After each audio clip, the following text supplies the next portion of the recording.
Assalamualaikum warahmatullahi wabarakatuh. Selamat pagi semuanya. Pada hari ini saya ingin menjelaskan terkait materi Enterprise Arsitektur pada mata kuliah Rekayasa Sistem Informasi.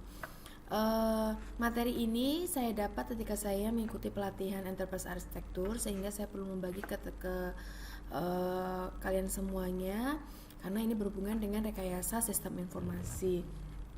Pada hari ini saya akan membahas terkait what and why Enterprise Arsitektur, what and why Enterprise Arsitektur Framework, Major Enterprise Arsitektur Framework, Enterprise Arsitektur Tool, dan Enterprise Arsitektur Kompetensi.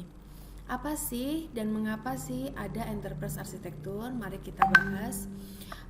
Kita pahami bahwa dalam sebuah rumah tentunya terdiri dari beberapa komponen, misalkan terdiri dari 13 orang, ada 1 istri, 7 anak, 3 pembantu, 1 supir, dan di dalam rumah tersebut bisa jadi terdiri dari 10 kamar, ada ruang perpustakaan, 2 ruang keluarga, dan terdiri dari berbagai barang, bagian, dan sebagainya.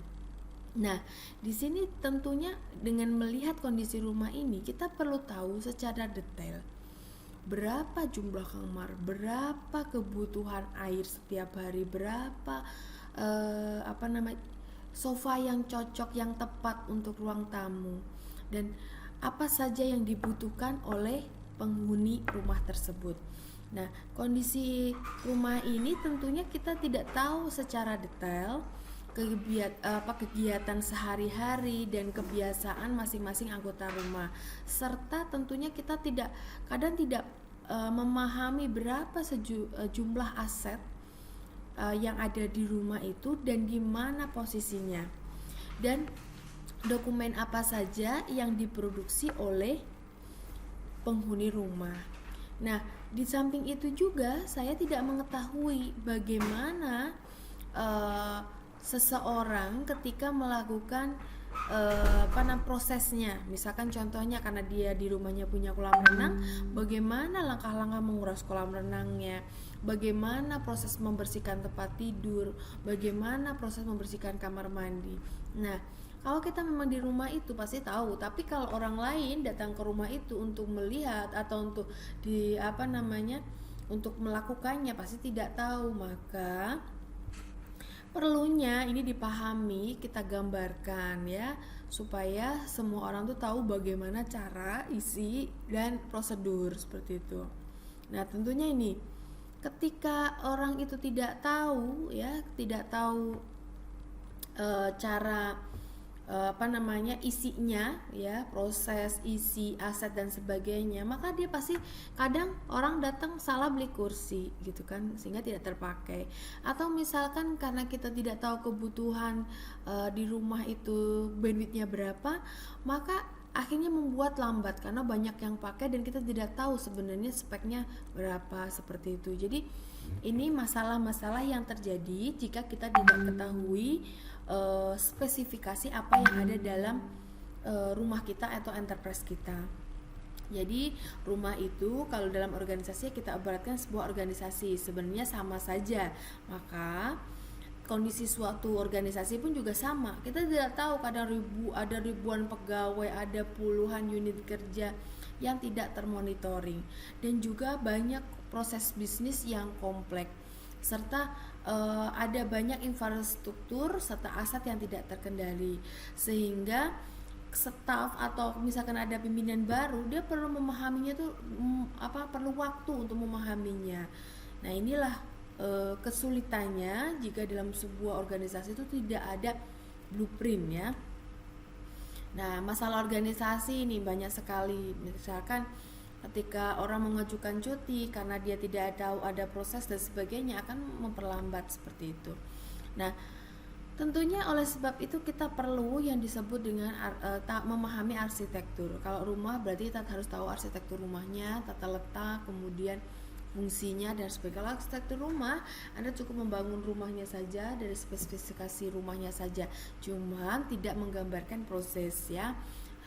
Hanya mungkin kapabilitas ya, misalkan rumah ini bisa dipenuhi oleh berapa orang, seperti itu. Nah, Kalau dalam sistem informasi, tentunya kita harus memahami ketika mau membuat sebuah arsitektur itu harus memahami struktur organisasinya, tujuan organisasi, bisnis proses, struktur data, software sistem, arsitektur IT-nya, kebijakan keamanannya. Nah, dalam enterprise arsitektur itu dibagi menjadi 4. Jadi dari beberapa kebutuhan ini dibagi menjadi 4. Ada bisnis arsitektur yang berupa proses bisnis, kemudian data arsitektur, aplikasi arsitektur, dan teknologi arsitektur. Apa sih yang dimaksud dengan enterprise? Nah, kita masuk pada enterprise. Enterprise itu adalah sekelompok organisasi, kumpulan dari organisasi yang sama-sama memiliki tujuan yang sama, seperti agen pemerintah, kemudian bagian dari perusahaan atau perusahaan lain seperti itu. Nah, perusahaan yang besar biasanya juga terdiri dari beberapa perusahaan-perusahaan, ada anak-anak cabang atau branch-branchnya. Kemudian perluasan dari enterprise pun juga dimasukkan, ada partner, supplier, customer, seperti itu. Nah, sedangkan arsitektur itu adalah struktur dari organisasi dari sistem atau komponen, dari struktur organisasi dari sebuah sistem atau komponen. Kita juga bahas juga arsitektur itu juga sebagai fundamental organisasi fundamental dari sebuah sistem yang di dalamnya termasuk komponen, hubungan antar relasi hubungan antar satu dengan yang lain, dengan lingkungan, dan terdapat antara panduan prinsip desain dan evaluasi. Arsitektur juga disebut dengan deskripsi formal dari sistem atau detail dari perencanaan dari sistem pada komponen untuk memandu implementasi. Selain itu juga arsitektur adalah struktur komponen pada hubungan dan prinsip dan panduan untuk mereka mendesain dan berevolusi setiap waktu. Jadi arsitektur itu sebagai komponen struktur yang digunakan untuk memahami nanti ketika terjadi evolusi seperti itu atau terjadi perubahan. Jadi kalau misalkan kita mau membuat sebuah rumah, makanya kita kan ada arsitekturnya. Nah, tujuannya itu kalau misalkan kita mau merubah, kalau ada gambarnya, maka kita kalau mau merubah sesuatu kamar itu sudah tahu jelas, oh kemarin begini, maka ini bisa diseperti ini kan, namanya evaluasi seperti itu. Jadi enterprise arsitektur itu adalah organizing logic dari bisnis proses dan IT infrastruktur yang direfleksikan pada integrasi dan standarisasi kebutuhan dari sebuah perusahaan, operation model ya.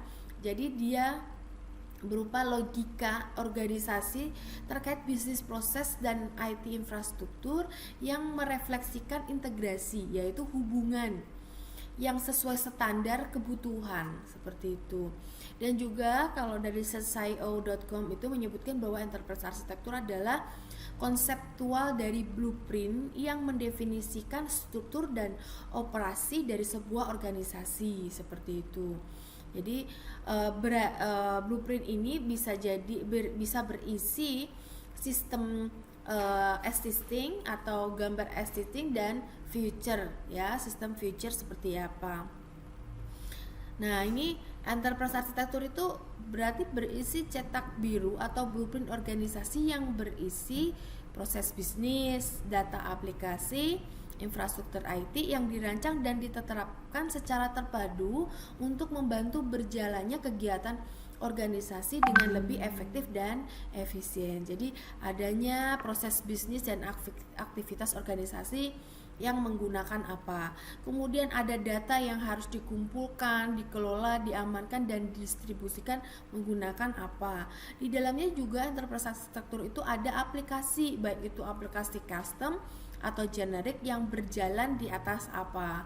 Kemudian juga ada teknologinya, yaitu seperti infrastruktur, sistem, dan jaringan komputer. Jadi enterprise arsitektur secara dasar itu terdiri dari 4: proses bisnis, data, aplikasi, dan teknologi seperti itu. Nah, ini enterprise arsitektur layer. Jadi ada arsitektur tipe, ada bisnis arsitektur. Nah, ini berisi tentang bisnis strategi, tata kelola organisasi, dan kunci dari bisnis proses. Sedangkan data arsitektur itu terdiri dari struktur dari logika organisasi dan fisikal data aset dan data manajemen. Jadi sumber data aset dan data manajemennya. Kemudian application arsitektur itu terdiri blueprint dari individual aplikasi yang diimplementasikan, yang mereka interaksikan, dan yang mereka hubungkan dari antar bisnis proses. Kemudian teknologi arsitektur itu berarti adalah logika software dan hardware kapabilitas yang dibutuhkan untuk mendukung proses implementasi dari bisnis, data, dan aplikasi service tadi. Dan di dalamnya terdapat infrastruktur, IT infrastruktur, middleware, network, communication, processing, dan standar. Nah, ini kalau kita lihat piramidanya, paling bawah itu teknologi, kemudian atasnya aplikasi, kemudian di atasnya lagi ada data, dan paling atas adalah bisnis. Seperti itu. Nah, mengapa kita membutuhkan enterprise arsitektur? Karena banyak proses bisnis dalam organisasi kita terpecah-pecah sehingga tidak sinkron, tidak terintegrasi. Karena kan tadi enterprise arsitektur kan fungsinya untuk mengintegrasikan, maka perlu di sini untuk lingkungan yang terintegrasi sehingga responsif terhadap perubahan, sehingga proses bisnis di organisasi akan berjalan lebih efektif dan efisien. Contohnya saja misalkan sekarang di kampus antara keuangan dengan akademik tidak nyambung, maka ketika kita mau data akademik ya kita harus tanya lagi ke keuangan. Nah, kalau terintegrasi, orang keuangan tidak perlu bertanya ke akademik, misalkan seperti itu. Nah, ini keuntungan enterprise arsitektur itu yang pertama adalah efisiensi proses bisnis, yaitu mengurangi biaya operasional, organisasi lebih lincah bergerak, meningkatkan produktivitas organisasi. Selain itu, keuntungannya adalah efisiensi operasional IT, yaitu mengurangi biaya pengembangan dan maintenance software. Di samping itu juga meningkatkan interoperabilitas serta pengelolaan sistem dan jaringan yang lebih mudah, serta meningkatkan efisiensi dalam melakukan upgrade dan pengembangan sistem atau komponen baru. Di samping itu juga meningkatkan return of investment dan mengurangi resiko, yaitu mengurangi kompleksitas dari bisnis IT dan IT-nya, memaksimumkan ROI return of investment pada bisnis dan infrastruktur IT, fleksibel dalam membuat dan membeli solusi IT, dan mengurangi resiko pada investasi IT-nya. Nah, kalau kita lihat keuntungan enterprise arsitektur itu seperti ini. Jadi paling banyak sebenarnya enterprise arsitektur itu mendukung pengambilan keputusan. Kemudian ada pengelolaan portofolio IT, kemudian mendukung pengembangan sistem, menggambarkan gambaran bisnis dan IT, mengelola kompleksitas, mendukung bisnis dan pengelolaan budget IT, pengembangan roadmap perusahaan, dan pengelolaan SDM banyak lagi seperti itu. Nah, itu terkait tentang what and why enterprise arsitektur. Nanti kita lanjut lagi pada slide berikutnya dengan materi what and why enterprise arsitektur framework. Terima kasih.